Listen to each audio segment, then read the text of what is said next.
आपल्या वडिलांचा का नाही माहेर काय व्यवसाय असला का नाही तर काय वांदे होते सांगतो तुम्हाला.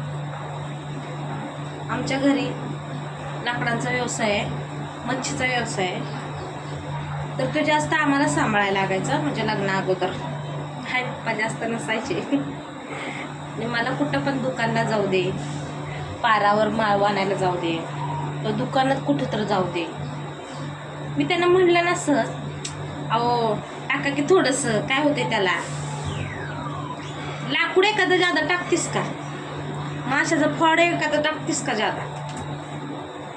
म्हणजे आपल्या बापाचा व्यवसाय, आपण कुठं काही बोलू शकत नाही. आणि आमच्या पारावर, म्हणजे मी लहान होती तेव्हा, म्हणजे एक 6वी 7वीला 8वीला अशी होती, तेव्हा मी माळवं आणायला जायची. माझी बहीण मला माळवं आणायला पाठवायची.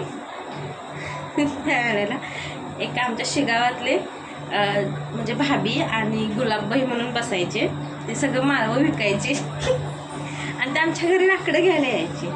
पण मला काय एवढं माहिती आहे का की मी वजनात बसेल तेवढंच टाकणार ना, मला काय कर. पण लाकडं, एखादं लाकडाचं फळकुड जरा जास्तच वजन असते नाही, तर शेंगाचं किंवा वांगे बिंगे हे जास्त आहे का सांगा मला.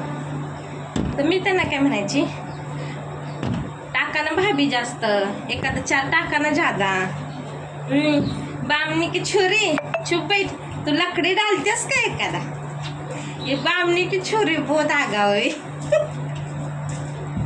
बघा जिथं तिथं मला का नाही त्या लाकडावरच टोमणं मारलं जायचं.